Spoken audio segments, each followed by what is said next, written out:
Best quotes. Obviously, nobody puts baby in the corner. She wasn't in a corner. She was just sat by the wall. It was originally going to be on a square table. They changed it to a round one. She's no longer in the corner. Excellent. Top 5 Face-Off contains adult themes and language that some people may find offensive. Listener discretion is advised. He's Matt Hurst. He's Matt Squirrell. And this is Top 5 Face-Off, the official world rankings of everything. What are we ranking today, Hurst? Well, Squirrel, today we're going to be ranking the top 5 chick flicks. Coming right up after this. If there's more than one, then there's a best and a worst. If there's more than 5, call Squirrell and Hurst. It's the top 5 Face-Off. Actual fact. It's the top 5 Face-Off. Facts are exact. Top 5 Face-Off. Top 5 Face-Off. Official world ranking. What's next? You decide. Good morning, good afternoon, good evening, or good night, rankers. Welcome back. And for any new rankers, welcome to the show. Hello. Squirrel, for all our new rankers, why don't you tell them what we do here and why we do it? We rank shit. Our Patreons choose stuff and we pick randomly and we rank shit. And then people vote on our website, www.top5faceoff.co.uk. And that becomes the official world ranking of whatever the shit we're ranking is. Yeah, sounds about right. But being British, we don't like to get straight to the point. We like to beat around the proverbial bush. So, how's the weather been, Squirrel? Sunny, mate, as evidenced by your glowing face. Yes, I do look radioactive, rankers. You do. I'm not actually as red as I look, but it's a little bit disconcerting. If in Willy Wonka and the Chocolate Factory, Violet Beauregard had chewed on a red currant instead of a blueberry-flavoured chewing gum, she would have probably started looking a lot like I do right now. It's actually a little bit distracting, but we're going to try and power through. But yes, I have been out in the sun, but I'm not as burnt as I look, and it's been flipping glorious. Yesterday was absolutely boils. Yeah, it's all right. My friend Polly was up for the weekend, and we went out to a pub in Retford that was right on the canal and sat there drinking craft beers and chatting to people. And it was like, yeah, man, feels like full-on summer, and we're still only in April, so good times were had. Yes, it's true. Although there is May is soon. We're quite near the end of April if you're coming to this a bit later on, rankers. And if you are, remember, you can't vote on this one because this one's already finished, but you could jump to the very latest episode and you'll be able to vote on that one. So don't forget. Good point. Yeah, maybe they just searched up something about chick flicks because that's what we're doing today and it gave them this. That would be nice if that happened. Yeah. Although, sorry if we're about to just utterly steamroll what the fuck a chick flick is, because honestly it's a bit like the big man action movie thing. I think it's a bit worse than that. You kind of feel you know what it is. You know what it is, but it can be almost anything, really. Not almost, you know what I mean, though. For me, I felt as I went through them, there were certain things that, like, the lead character pretty much has to be, at least if it's co-leads, one of them has to be female. And I felt like if it was a pure male lead, it stopped being a chick flick. It was just another flick. But I mean, I didn't write any of these specifics down, but that was just kind of the feel I had about it as I went through it. Yes. And things like, much as I would love to include aliens, that absolutely isn't one. But it almost could be, but there's something saying it's not because it's about shooting things, and that's not chick flicky. It doesn't seem to matter so much what it's about. It's more of a vibe. Yeah. I think you're right. It's well, anyway, the rankers can let us know with their joy or their ire. This is true. Whether we are doing the right thing or not. And we'll find out all about that in the notes. We've got a couple of other bits of preamble to go through well. We do. I prematurely spoke. Yes. So what's been going on? What's been going on, Hurst? Nothing much since we talked about 80s/90s cartoons, I don't think. Has anything super exciting happened in the world of Squirrel? I had a rough old week. Here we go. Here's a week for you. So I normally work from home. Excellent. Thumbs up. Up thumbs.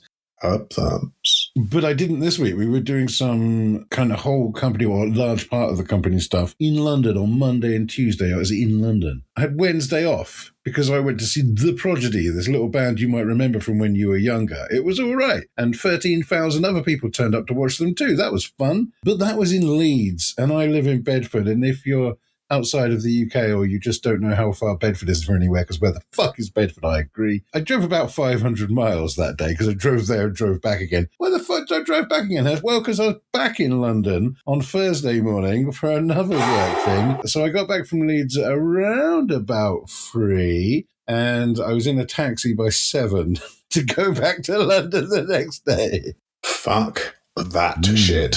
No, absolutely not. I couldn't cope with that at all. I mean, as a man who typically goes to bed, now that I'm having to get up at 6:30 again to go to work, I typically go to bed around 9 o'clock.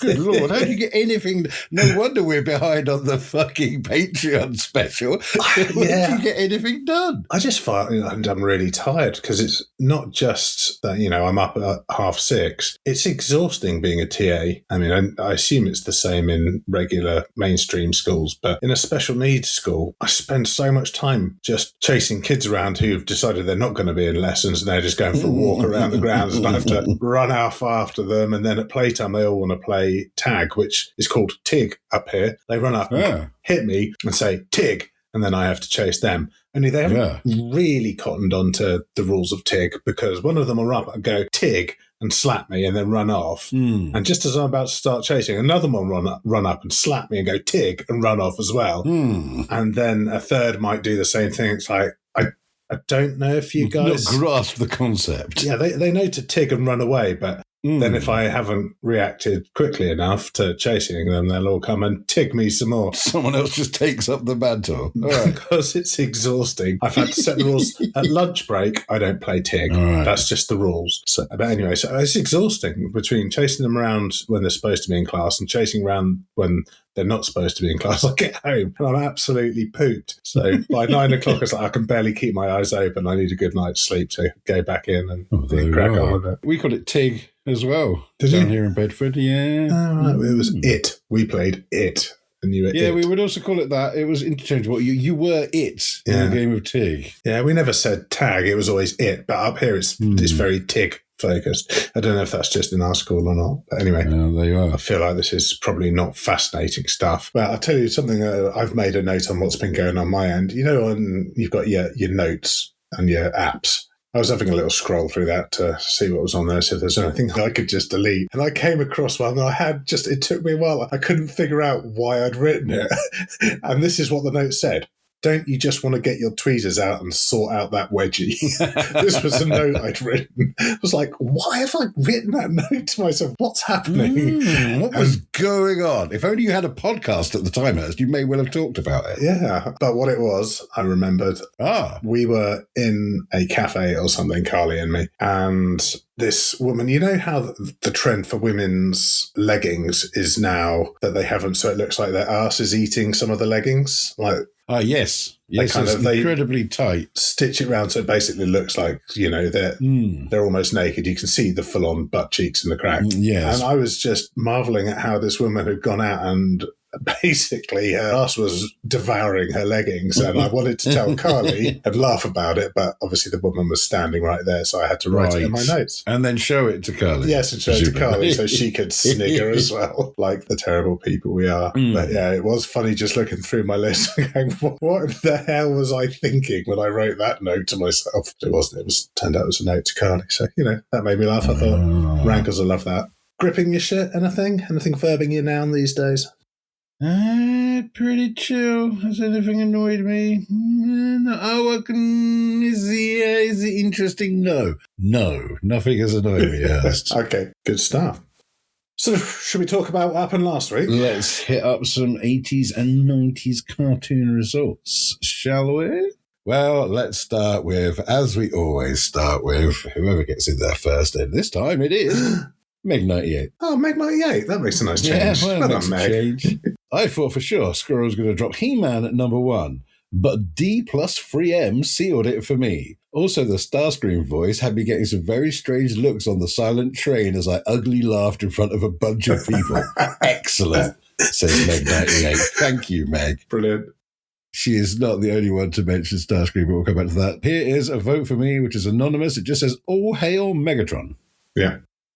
Hold for Davpaz. Damn your eyes for making me choose between Transformers and Turtles. In the end, I had to waver to Hurst, as Cities of Gold is better than Dogtanian. Yeah. It's true. It might not be fucking true, Davpaz. We'll let you know in a minute or two. Yeah. And Squirrell cheated with Johnny Bravo, tut. Yeah, maybe. But you're the only person to mention it, so I don't care. Alrighty. It's Ohio, says presumably Ohio. Thundercats takes it for me, brings back memories of all my friends laughing because Tigra was my favourite. Come on, Tigra wasn't anyone's favourite, man. Also, Peter Cullins was the voice of Optimus Prime and Venger. Yes, I think I mentioned that, but very quickly while you were laughing at something. Keep on ranking, says Ohio. P.S. Love the Starscream voice and her key story. Yes, that key story had me pissing myself.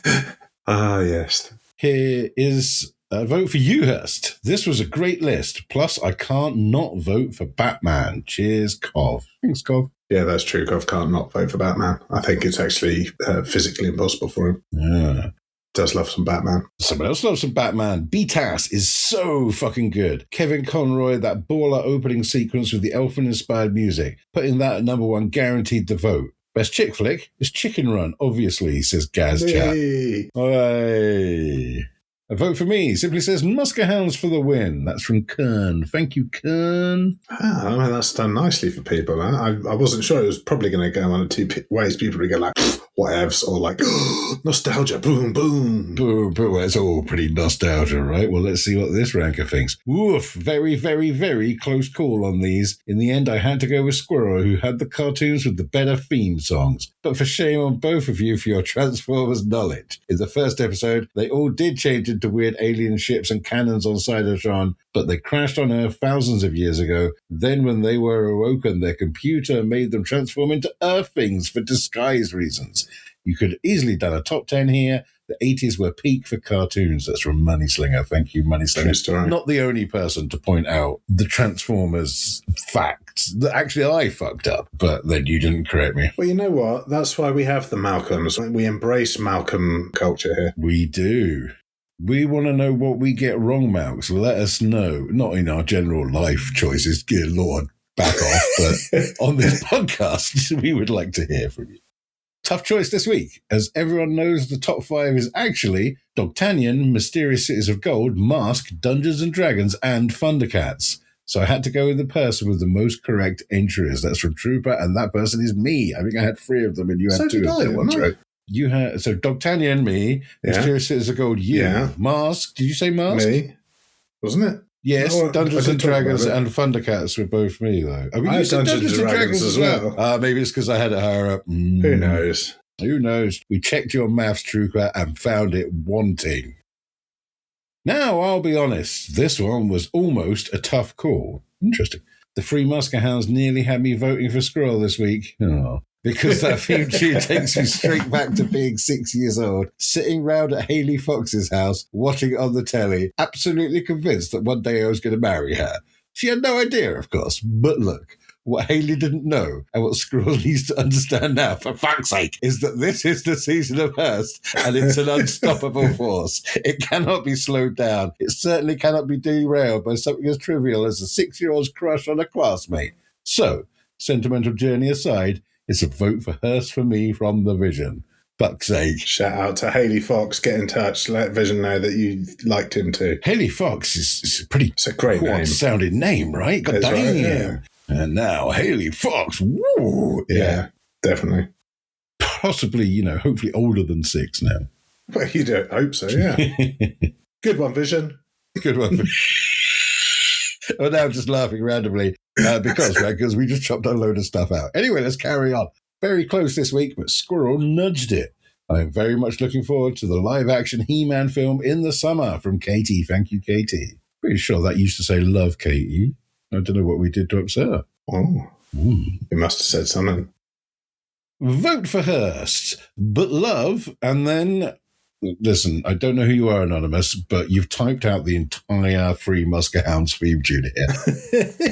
Thank you very much for writing all of that into a tiny comment box and voting for Hurst. All right, that's a lot of comments. That'll do for this week. Hurst. Feels like you had a few more than me, which I think... But as we know, that It usually does, though, doesn't it? It usually does. And you do need this one, because I think we're on a 3-peat or something at the minute, so you need Again, something. you're the stats guy. I can't remember. It's harder to keep up with it when it's every other week. When it was every week, it was easier to keep tabs. It certainly wasn't easier to do the editing, though. Well, No, I'll put you I bet. out of your misery, Hurst. I got 31 and Fuck. you got 25. Oh, decent. So, big numbers. But who wants to hear the official top 5 80s and 90s cartoons? I know what I do. At number 5 is Johnny Bravo. At number 4, the mighty Thundercats. At number 3, Dungeons and Dragons. At number 2, Teenage Mutant Hero / Ninja Turtles. And at number 1, Dogtanian and the Three Musker Hounds, the greatest 80s / 90s cartoon of all time. Very good. Well done. A worthy Official list. Hurst. I can't say that. It upsets me. So many good cartoons to choose from. Could Really easily have well. been a top 10. But that is the past, Hurst. Shall we look toward the future? Do you want to rank some chick flicks? Absolutely, I do. Hurst, you've been regularly going first, haven't you? Over Does the seem to happen past a lot. few episodes. Except for that time when you had blue tack on the coin for a couple of weeks and it A chose couple you. of weeks and it kept coming up tails. Heads for Hurst. Squirrels have tails. Non-Patreons may not realise that Hurst pointed out that squirrels also have heads on one of our Patreon episodes. I hadn't really thought about that before, but he's absolutely right. Anyway, let's flip it. Oh, squirrels have tails! And I will leap straight in, Hurst, with my number 5, a comedy movie from 2010, directed by Will Gluck, called Easy A. Easy A is an excellent film. It stars Emma Stone as Olive Pendergast. I'm pretty sure that's how she said her name in the film. I didn't rewatch it for this because I just remember it being great. It's loosely inspired by The Scarlet Letter, but basically what happens is Olive becomes the subject of school gossip because she lies about losing her virginity, and it's all about reputation in schools and slut-shaming and stuff like that. And Emma Stone is absolutely fucking great in it. It's only a little film. It had an $8 million budget. It made $75 million worldwide. Good job. Stone actually got a Golden Globe nomination for Best Actress in a Comedy or Musical. So yeah, well done. Easy A, absolutely worth a watch. Also has some of the best parents of teenage people out of any film I've ever seen. They are fantastic. They are secret weapons. Patricia Clarkson and Stanley Tucci were the parents, and basically made it feel like a separate sitcom to the rest of the movie. It was so good. But anyway, number 5, Easy A. Good stuff. Good stuff. I did see that once. I haven't seen it since, and I haven't watched this week, so cheeky spoiler there. My number 5 was 1990s Ghost, weighing in at 2 hours and 6 minutes and starring Demi Moore, Patrick Swayze, and Whoopi Goldberg. I've written some summaries for each of these, so All right. let me hit you with some knowledge. A young couple, Sam and Molly, move into an unrealistically nice apartment, whereupon Sam gets shot for being noble and dies. Sam doesn't take it well and becomes a detective ghost instead of going to heaven. After doing detective work for a bit, he gets annoyed that nobody can see or hear his cleverness, so he goes to a big old phony ghost whisperer called Oda Mae Brown, who turns out not to be a phony, which surprises her more than anyone. Sam and Oda Mae tell Molly about the scam involving Sam's best friend Carl and his hired thug Willie Lopez that ended up killing Sam. After a bit of convincing, Molly joins the Scooby gang as the tearful one, and they solve the crime. Kill the baddies, who all go to hell in an absolutely terrifying style, and then Sam can finally go to heaven and put his feet up. That's the summary of Ghost. That is Ghost. It's a classic film. It's got the bits with the clay modelling. It's got... Yeah, been parodied so many times. Has been parodied a lot, but it is a great film. I've done some best quotes for each one as well. So, Oh, okay. best quotes for this one: "I love you, ditto." Yes. Because he would never say it, and that's how Oda Mae eventually convinced her that maybe Sam was with her. No, it was cool. I enjoyed Ghost. I've rewatched it several times, and it's still good, and a bit weepy. There you go. And Whoopi Goldberg was funny. Really funny.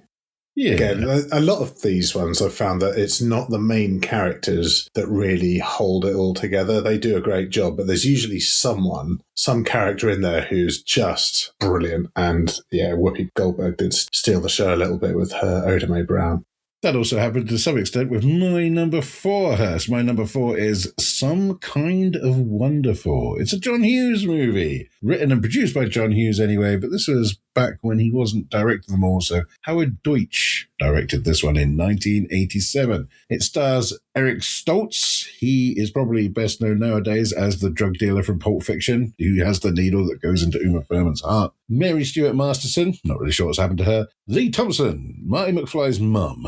Very, very easy to look at. And a guy called Craig Sheffer. He's the bad guy. And it's very much in John Hughes' teen romance universe. But it's a bit moodier and darker. It's not like dark, but it's a lot darker than, say, Pretty in Pink, for instance. And it's not as, sweet rapper covered as some of his better-known stuff. But John Hughes basically did another love triangle thing, but did it much better than he did in Pretty Pink. And Some Kind of Wonderful is more about not who's going to get the girl, but whether anyone deserves to get the girl and whether the girl is worth getting just because she is absolutely stunning, which she absolutely is. And I remember watching it. I remember I was in bed in my bedroom and I had a TV kind of on the wall at the end of my bed, like the little 14-inch I remember them. cubes that were TVs. And it was just kind of on, and I missed the first 2 minutes, so I never knew what it was called. So I assumed it was called Amanda Jones for ages because that was the name of the girl in the film after the song by the Rolling Stones. But then I eventually found it. But yeah,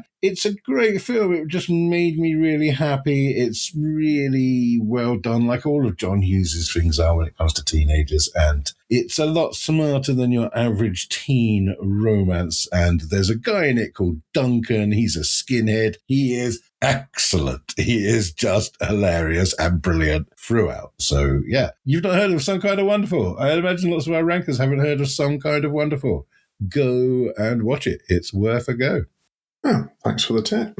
Good stuff. Well, interestingly, my number 4 doesn't have that kind of comedy character pulling the whole thing through. And again, my number 4 is not a comedy, much like Ghost. It's classic, though, and it's called Dirty Dancing. I was going to say it's Swayze's sneaking in again, is he? Yeah, 1987, weighing in at 1 hour and 40 minutes, so right in that sweet zone, starring Patrick Swayze. Again, not all of mine had Patrick Swayze in, but he was excellent chick flick bait, especially around the late 80s, early 90s. It's true. Summary.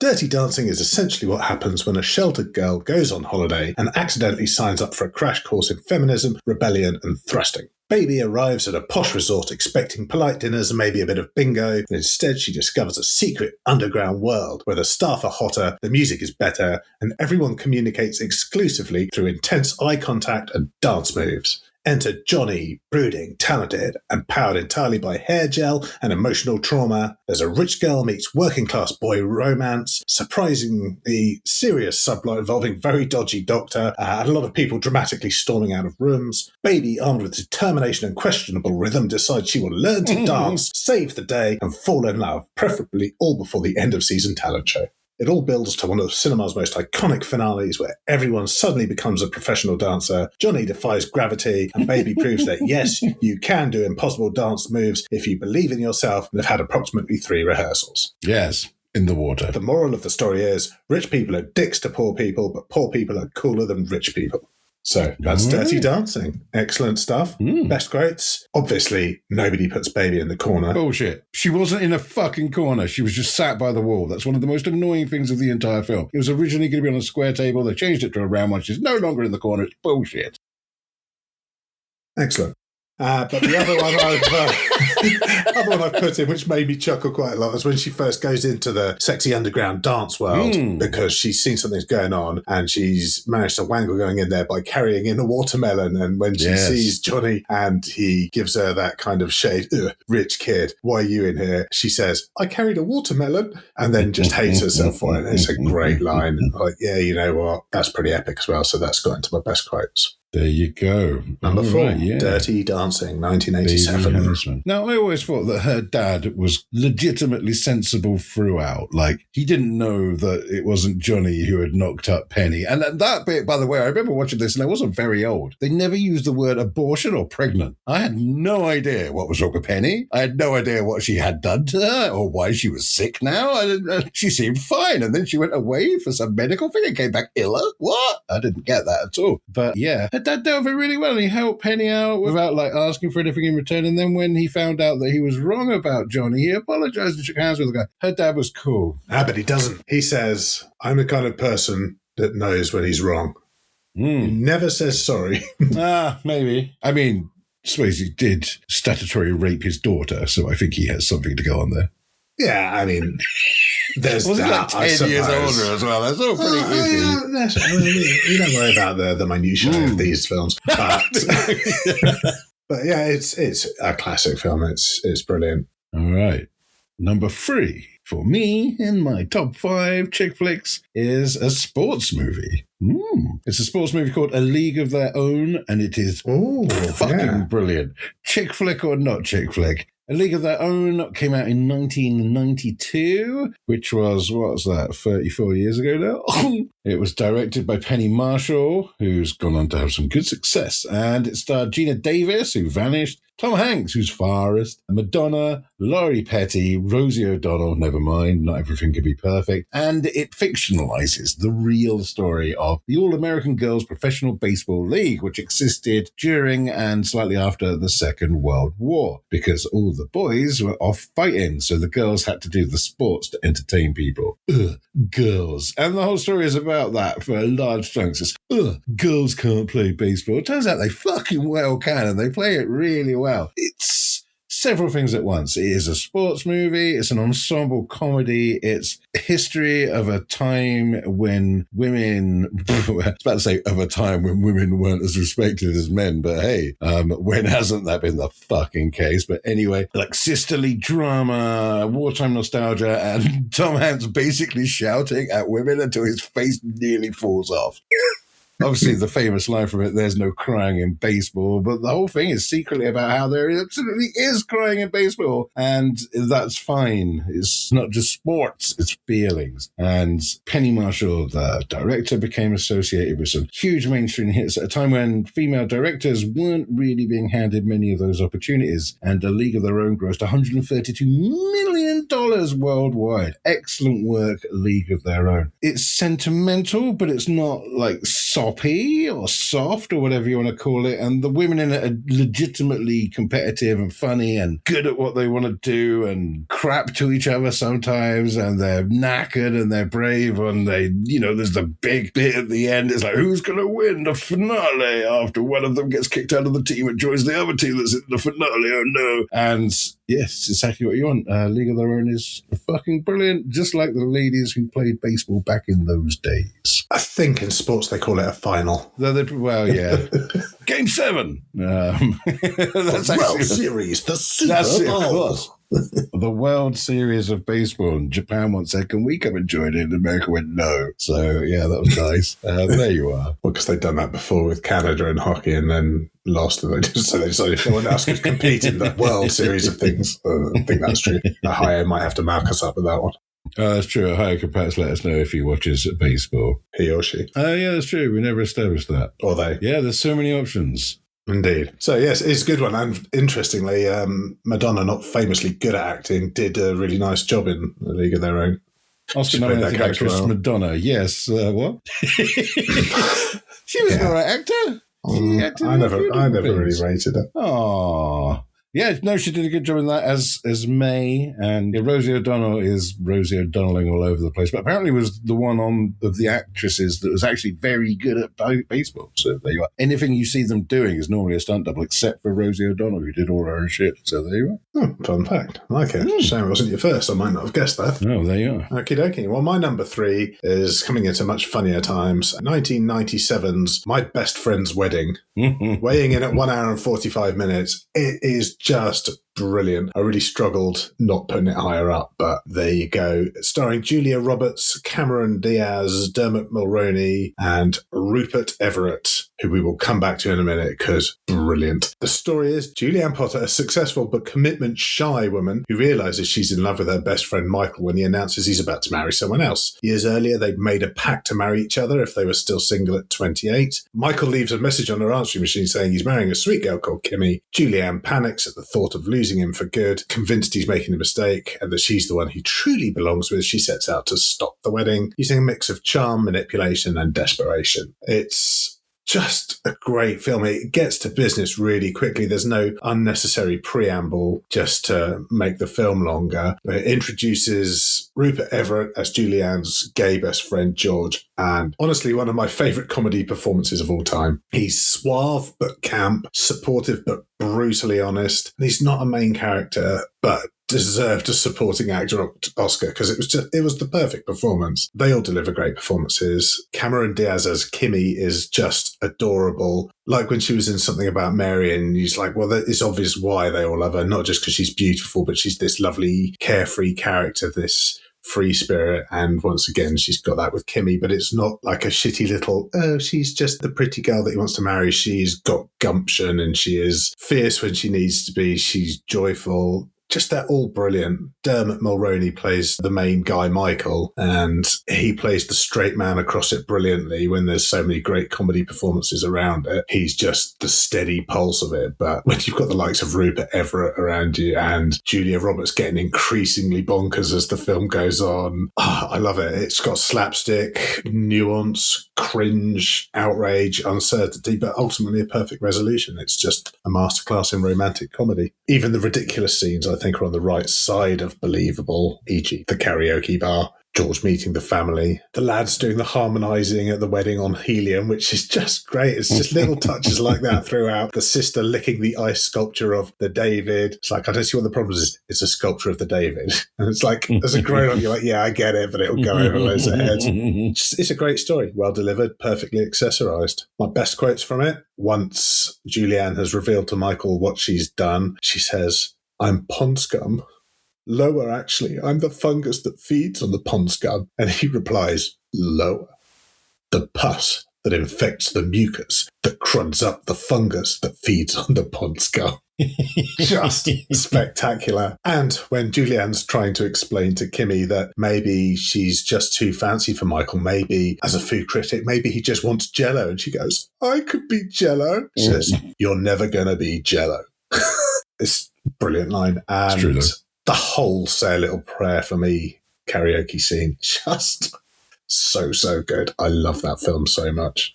My Best Friend's Wedding, number 3. All right. Which one would be your choice from the two ladies in the film? Kimmy, on account of she's not a sociopathic psycho. Yeah, fair. She's also Cameron Diaz in Pete Cameron Diaz. She is Pete Cameron Diaz. What? I don't know. Is she Pete Cameron? I don't argue Pete Cameron Diaz was in The Mask. Yeah, also. But similar time. That was first Cameron Diaz. That was first Cameron Diaz. Yeah, that was also Pete Cameron Diaz. Yeah, no, it's a solid movie. I won't say anything more in case what I want to say comes up in our future. So let's carry on. So we're up to number 2 already. Look at us go. Number 2 for me is the impeccable Pitch Perfect. It's from 2012. It's a movie about girls that sing a cappella music, and it stars Anna Kendrick, Rebel Wilson, Brittany Snow, Anna Camp, and Skylar Astin. And goodness me, are nearly all of them incredibly attractive ladies to be singing some music at you. And they're all pretty good at singing too. And it wasn't meant to be any good, which sounds a bit like a daft thing to say, but it wasn't. They didn't really advertise it too hard. They didn't think it was going to be much of a success. It only had a budget of $17 million in 2012, man. So basically low budget somehow, you would call that. 115 million it brought in America alone. So nice. Good job, Pitch Perfect and the ladies. It's also a sports movie, and I will die on this hill. It is a sports movie in the same way that League of Their Own is a sports movie. It's just disguised as a singing comedy. They've got training montages, there's a rival team, there's internal politics, there's a big finale or final competition, there's a disgraced former champion, there's redemption arcs, and the only difference is rather than getting into fistfights, they do harmonies, right? So it's just a sports movie. I will die on that hill. I would say you're making some good points, but there isn't any sport in it. Well, there's competitions. It depends on how you judge sports. Competition is not the same as sport. Like a Scrabble competition isn't sport. Yes, true, but does that stop it from being a sports movie? It still has all the things apart from football. Well, for instance. You could probably sum up every single movie with about 3 plots. Maybe. I think it's 12, isn't it? Is But it? yes, I don't know. I'm just I guessing. believe so. Okay. Well, anyway, we'll carry on because I like Pitch Perfect. Tell me more about Yes, it. well, of course you do, because it's really, really fucking funny. You've got the really quiet Asian girl, and you've got Fat Amy, which is Rebel Wilson, who does a lot of the heavy lifting and says, I didn't expect to like you skinny bitches, but I think you've all got fat hearts. Nice.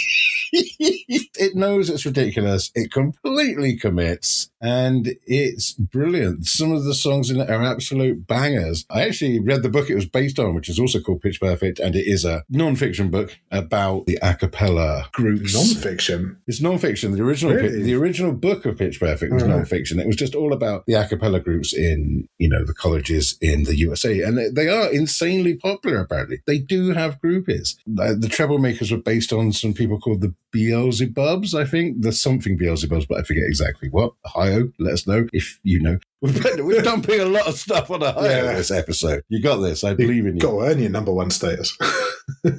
My very favourite bit is right near the beginning where Anna Kendrick, who is alternative, of course, because she wears dark eyeliner and more than one pair of earrings at once. Oh my God, so alternative. It's wild. She's looking around all these, I don't know what they do. They have like a little mini fair, don't they, at the universities to say, come and join our club and stuff like that. And there's one for DJs. So she turns up and she's reading it, and Fat Amy is like, no, it's not. It's deaf Jews. And this guy just stands up and goes, Shalom! It's just so fucking funny.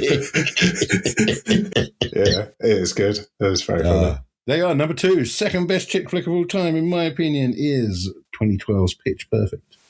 Yeah, very good. At number 2, I have 2012's Pitch Perfect, weighing in at 1 hour and 52 minutes. I mean, we've talked about Love It, but I'm going ahead anyway. Pitch Perfect follows a group of college students who form an all-female a cappella singing group, the Barton Bellas. After a rough start and a major setback, they recruit new members and reinvent their style to compete against rival groups in national competitions, aiming to win the championship. Right from the off, a cappella universal music, where they do.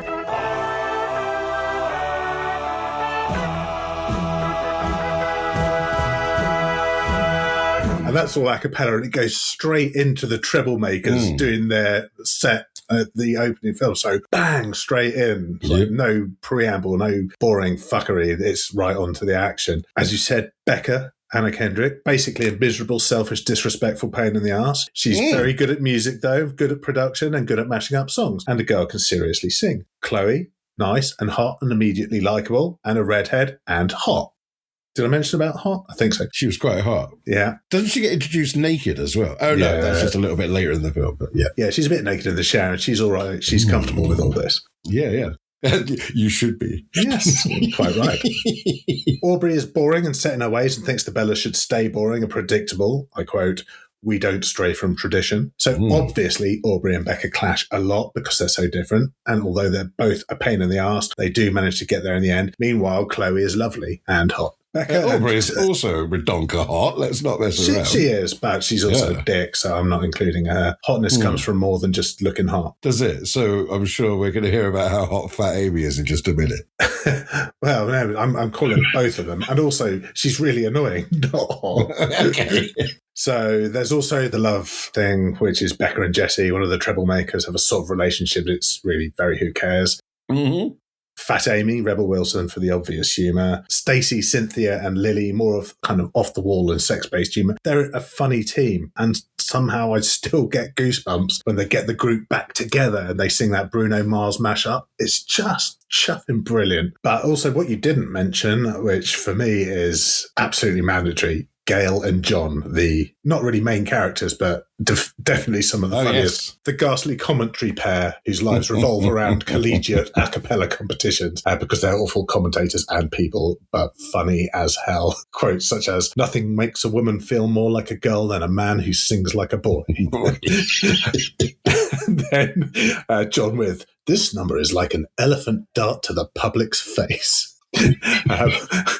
Great stuff. And then another quote I put in because I loved it was the what's his name, the boy, Jesse. He says, Becca says, "You're drunk." He goes, "I'm not drunk at all. You're just blurry." Good stuff. Brilliant. Absolutely brilliant. Totally agree. It's right up there with the greatest of all time. And either way, it's going to be the second best chick flick of all time. Excellent. I'm pleased about that. So good. Let's go and have a look at our worst, shall we? So, Pitch Perfect, officially the second best chick flick of all time. People describe it as a guilty pleasure, and it's not a guilty pleasure. It is just pleasure, right? Forget about the guilt and save all that guilt for Pitch Perfect fucking free. Oh my God. 2017, directed by somebody called Trish Sy. I don't care your shit, Trish. Pitch Perfect free was utterly out of ideas. Pitch Perfect 2 was teetering on the edge of ideas because it was a film about college students singing a cappella. Pitch Perfect 3, somehow fucking now they're spies who sometimes sing a cappella whilst on their world tour. Fat Amy literally becomes a fucking ninja and starts sneaking around and hanging onto ceilings and beating everyone up. The fuck happened? It's just so bad. Stacey's not even in it. Ugh, ridiculous. Well, she is for like a minute second because apparently she's having a baby and that's why she can't go. I think she read the fucking script and went, no, bruv, I'm not sticking my name anywhere near this. Well done. Alexis Knapp, I believe her name is. The cast didn't suddenly get bad. It's just your fucking origin of the story was just completely and utterly gone. And DJ Khaled turns up as himself, and that's all you need to say. Fuck you, DJ Khaled. Fuck you, Pitch Perfect 3, for shitting on what is an excellent film. Fair enough. My worst film is Dirty Dancing. 2017. Yes. 2 hours and 10 minutes. That's right. A full 30 minutes longer than an absolutely brilliant film that never needed remaking. We have talked about this one, haven't we, in our It has reboots previously and been remakes. a worst musical. No, It has. Ooh. Wasn't Was it it worst reboots and musical? remakes? It might have been. But I can't look it up. I have to look it up, but either way, it deserves to keep being brought up as an absolute travesty of a film. Our first double worst. I don't think anything else has managed to get worst in two topics. The Dirty Dancing remake is what happens when you take a beloved classic, run it through a committee, and leave it in the tumble dryer for too long. Chemistry? Gone. Magic? Gorgeous. Missing. Iconic moments somehow both rushed and dragged out at the same time. An absolute cinematic paradox. It's longer, shinier, and somehow way more boring. Like someone thought, you know what? This tight emotional story needs more stuff, none of it better. No. And then spaffed out a film with absolutely no chemistry, just wooden acting, uninspiring, not pleasing on the eye, just naff, bad times. Yeah, and they sang. Let's not forget they fucking sang for no reason whatsoever. Yeah, that can fuck off too. That's right, and that it was in the reboots and remakes because I brought that up and you were surprised to hear that. So, yeah. Yeah, I had to watch it after you ripped on it. And it's I was so like, bad. good grief, what have you done? And I don't want to get into body shaming because, oh my God, if anyone's going to get into body shaming, it shouldn't be people like me. But the girl they had to play Baby wasn't Hollywood skinny, which means that she looked, compared to all the people around her, quite a big girl. And I was legitimately a bit worried when the dude did the lift at the end. I was like, oh. Also, she really wasn't fucking dance. Skinny. Let's face it. She to couldn't be dance. a dancer, She you was a need shit to be dancer. that petite. God, she was terrible, wasn't Oh she? my God, the whole thing was terrible. No, I agree, yeah. Two excellent shit films. It's a good job the rankers don't have to choose between them because I think they would find it hard They would if they've had the indeed. misfortune of watching either of them. And you're absolutely right. Pitch Perfect 3 is a travesty. Absolute travesty, but let us not think about them anymore, Hurst, for it is time for our number one. Excellent.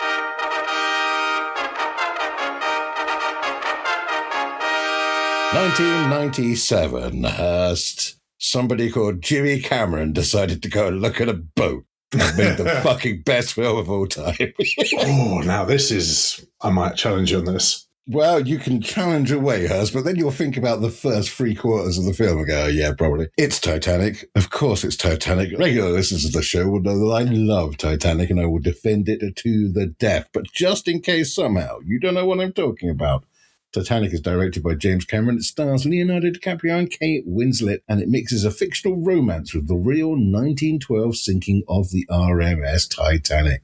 famously massive production. It was $200 million, I think, at the time, the budget, making it the most expensive film ever made at that point. And of course, it made shit tons back. It was the first film to bust $1 billion, rightly deserved, because it was superb. Not only did it bust $1 billion, but it bust $1 billion whilst being over 3 hours long, something Hurst hates. And that means, of course, that you can't show as many times in the cinema. So, fuck, this did a really good job at making its money. It's not just a chick flick, I accept that. It spends quite a long time being a chick flick, and then it's suddenly a disaster movie. I'm all right with that. Why not, right? Why not make your film for chicks and have them all happy and then, oh, fuck, everyone at the end dies. And of course, it's kind of epic. It's a historical thing. It's a class war melodrama. It's very impressive technically. It was a juggernaut at the Academy Awards. It got 14 noms and 11 Oscars, including Best Picture and Best Director, as it fucking should. James Cameron made a date movie and accidentally made one of the best disaster movies of all time off the back of it. And it is your ultimate chick flick, Hurst. If your idea of a chick flick includes mass death, class politics, industrial negligence, and Cameron trying to drown a film crew. I remember when my father watched this film, he didn't like it because it was too girly. And he said there was only one good bit, that was the steam engines. And I said, but what about the bit with the painting? And he said, okay, there were 3 good bits. There you are. Number 1 best chick flick of all time is Titanic. Yes, you touched upon the reason why I'm going to argue this one, and it's not because it's not one of the greatest films of all time, because it is spectacular. Yes. Funnily enough, when I was watching Dirty Dancing this morning, just to hone in my notes, it finished, and you know how Amazon Prime will just start another movie. Oh, yeah. It started Titanic. And about half an hour in, I was like, right, okay, I've got to stop this because I've got to go on with some stuff today. But yeah, I got and you've got another 3 hours of TV straight into 3 hours of disaster movie, epic movie. I mean, yeah, it's got a romance story in, but it's not got. It is a romance story. I don't think there's any way you can deny it. The whole film is about Jack and Rose and how they go on the best date ever until it turns into not. Yeah, but it's just not a rom-com. It's not a chick flick. It's not a rom-com. There are funny it doesn't have bits. to be a rom-com, but no, it's just not a chick flick. It's an epic, or it's a disaster movie, or any combination of those. It's action and adventure even. It's borderline natural disaster because it happened because of an iceberg. Yeah, that's true. There's all sorts of things it is, but chick flick, I don't know, because if I thought that was a chick flick, I'd probably have it close to my number 1. Number 1, because I've considered it and went, nah, that's not a chick flick. It's an epic disaster movie. It is an epic disaster romance movie. There's no denying that. It appears on many other people's list of worst chick flick. How dare they, Hurst? Oh, fuck those guys. They're even more wrong than you. And you know they're guys. What a bunch of idiots. Either way, Hurst. Well, the rankings will let us know what they think about that. Yes. Yes, hit me with some facts. Well, now I'm going to have to edit that weirdly. Anyway, cool, why not? I might just leave the whole thing as it was. Fact. James Cameron himself got so fed up with people saying how much room was left on the door at the end of the movie that he made a Twitter post of him and his, at the time, wife, who was Sarah Connor, off of Terminator, and got the actual door from the movie and put it in their pool in New Zealand, and it promptly sank with just Linda Hamilton on it, and Cameron made some kind of remark about Kate Winslet not being as chunky, and he and Hamilton divorced 3 months later. Now, I'm not saying that's the reason they divorced, I'm just saying that is something that happened. He's a brave man to call Sarah Connor chunky. Or, fact, Kate Winslet and Gloria Stewart were both Oscar nominated for playing Rose. Ooh. That's one's really long and one's really short. Yeah. Oscar nominated for the older lady, presumably, as well. Yes. What kind of Oscar would that be? Because it's not Best Actress, it's a supporting. I don't even think she was supporting. I suppose anyone who isn't the main actor could be a supporting actor. Well, don't forget that Hannibal Lecter won for Best Actor, and he was only on the screen for 14 minutes in Silence of the Lambs. When did Twitter come out? When did Twitter come out? Fucking years ago. I don't know. I don't think he'd have still had that door kicking around. If he did, he wouldn't have chucked it in a swimming pool because it's an iconic piece of cinema. I think it was designed to float, right? I think it's. Yeah. I think it can't be that first one. I think it must be the second one is the true one. You are correct. Hooray! Yes. Okay, good. Completely forgot Twitter wouldn't have existed back then. Yeah. I was like, 94? Like, I can't believe that, even though I think Squirrell might have known. But 97. Yeah. I was 9 years early. Twitter was 2006. Yeah, there we go. That's it was what originally called Twitter with no eyes in. Oh, Twitter. Right. My number one, which I knew wasn't going to be the same as your number one after you talked about Pitch Perfect 3, because you had some disdain for Pitch Perfect 2. Wow. Oof. Fucking love Pitch Perfect 2. Get him, rankers. No, because it is, the original was a better story, but fuck me, does Pitch Perfect 2 make me laugh my ass off. Pitch Perfect 2 off of 2015, weighing in at 1 hour and 55 minutes. Now, I know it isn't as good of a story as Pitch Perfect, but it is absolutely funny as balls. 3 times defending a cappella champions, the Barton Bellas, perform to the President of the United States, and Fat Amy has a wardrobe malfunction, accidentally flashing Obama with her floof. They get banned from performing at collegiate level unless they win the World Championships, because obviously. Meanwhile, Becca is sensibly pursuing a career for after college, but is doing it like a dick behind the group's back. Chloe can't let go of being a Bella, but she's still hot. Bit of uncertainty and conflict, resolved with schmaltz in the middle. Happy ending, standard chick flick formula. But it really is funny as shit and has some excellent performances. The whole film is basically nonsense. I absolutely accept that. But it takes all the funniest elements of the first one, then expands them and adds 2 other crucial elements. Firstly, Becca's boss, Sammy, played by Keegan-Michael Key off of Key and Peele, and Das Sound Machine, plus a cameo from Snoop. Sammy he's an absolute arrogant record producer, and Becca's trying to impress him, and he says a line which I still think is one of the great quotes of any film. He says, "My time is like a toddler in a tiara, short and precious."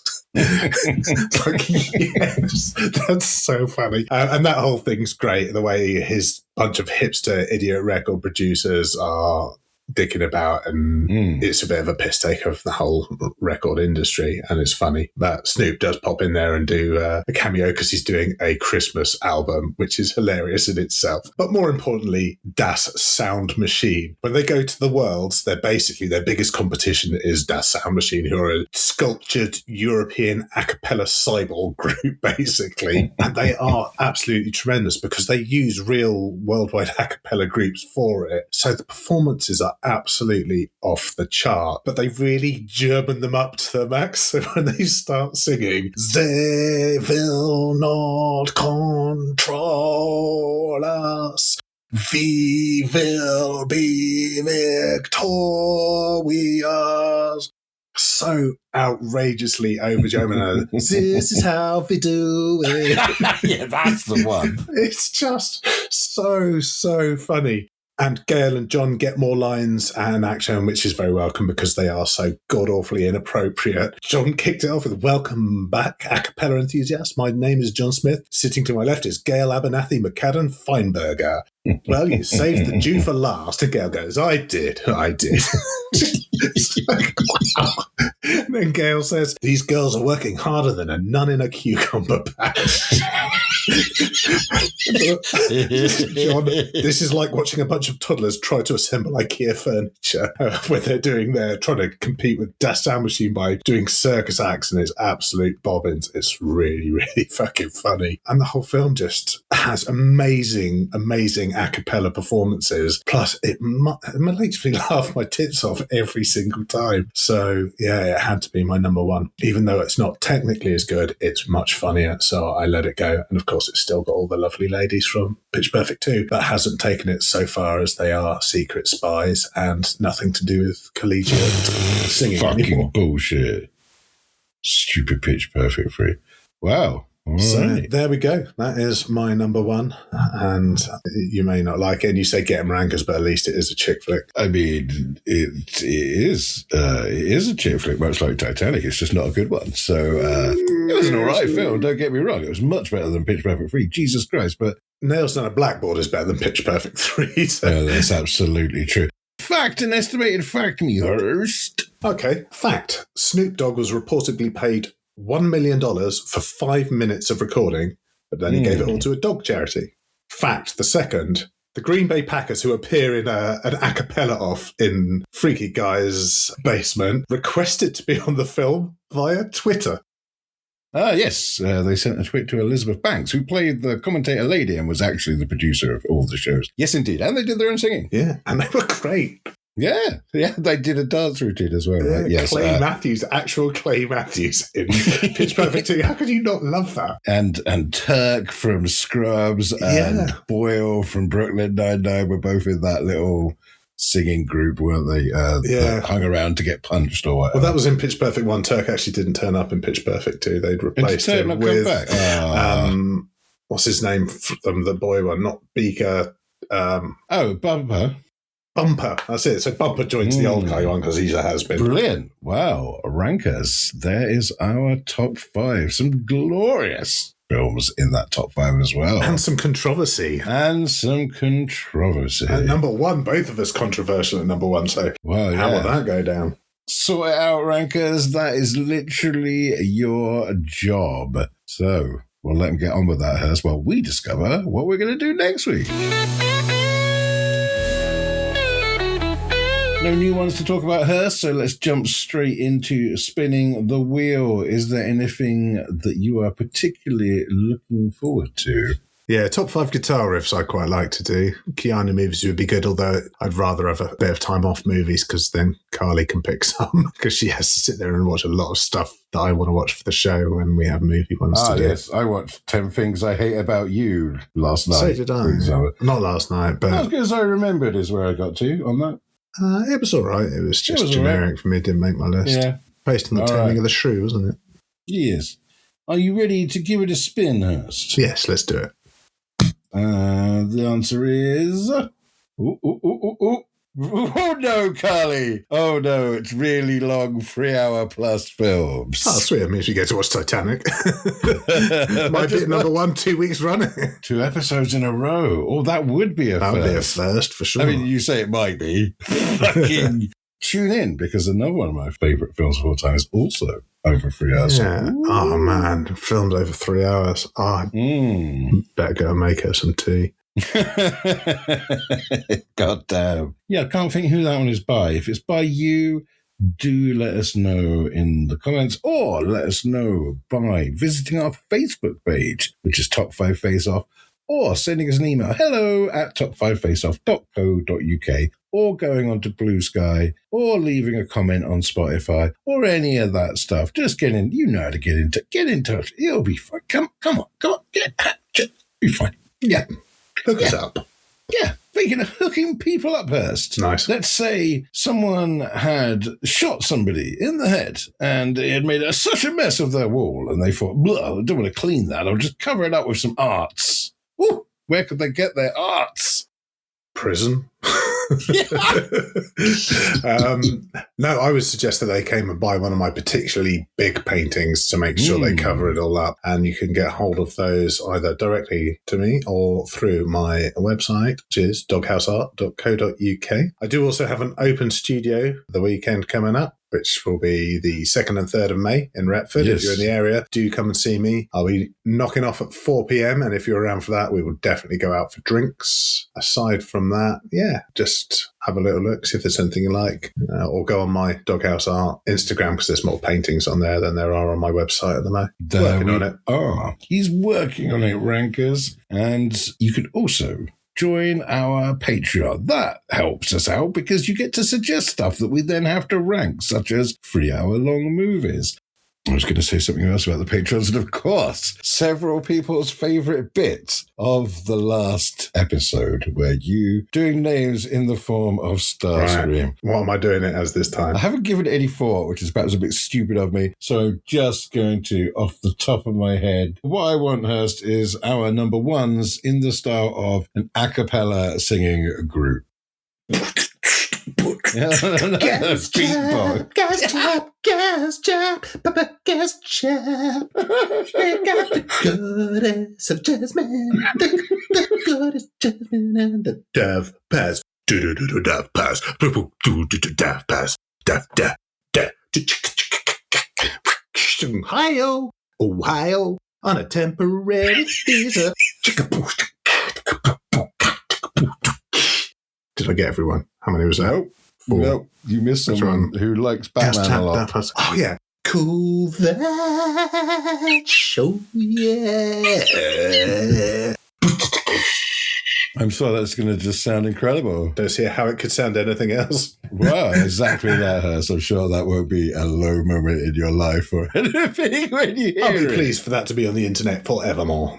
There we go. Rankers, don't let him down. If you want to hear your name a-cappellaed or said like Starscream, or from our Patreon episode the other day, said like Darth Vader by me, because everything's a bit backward on our Patreon episodes, then do join our Patreon, our number ones feed, which is limited to 20 people only and will cost you $5 a month. Bargain. Hurst. That is absolute bugs, mate. There you go.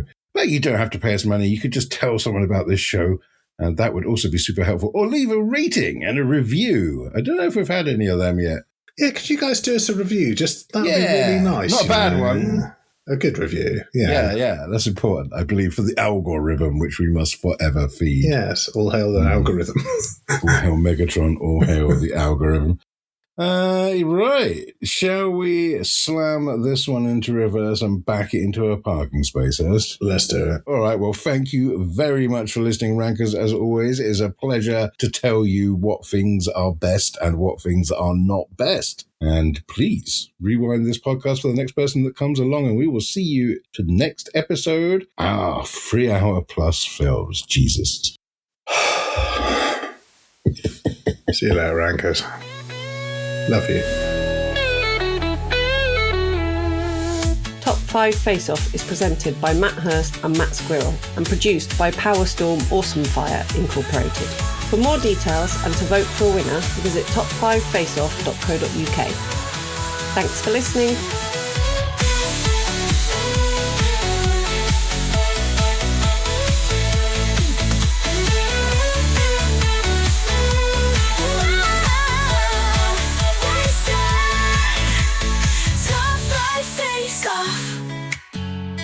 Top 5 face off. Top 5 face off. Top 5 face off.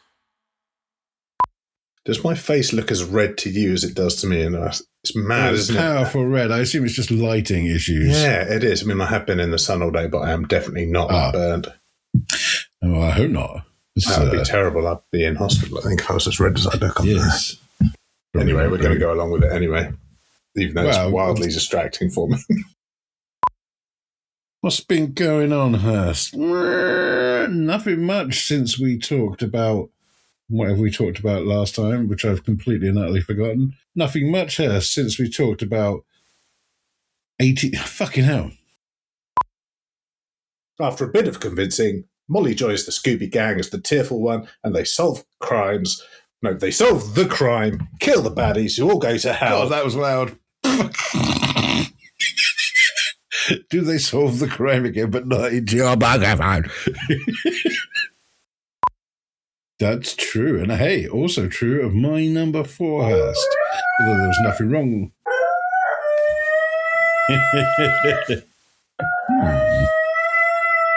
So, Rankers, what you're hearing here is Fonzie realising that Carly's taken Doug and Eddie to the paddock so they can have a run around, and that I'm not around and he's lonely. Charlie's still there with him, but that's not enough for Fonzie, even though he's been to a dog show today. Not sure how I feel about that. The Sound Machine were excellent as comedy enemies to the Barton Bellas, but Bumper... I'm not sure. As a spin-off, Jamil's in it, if that helps you. I might give it a watch. Yeah.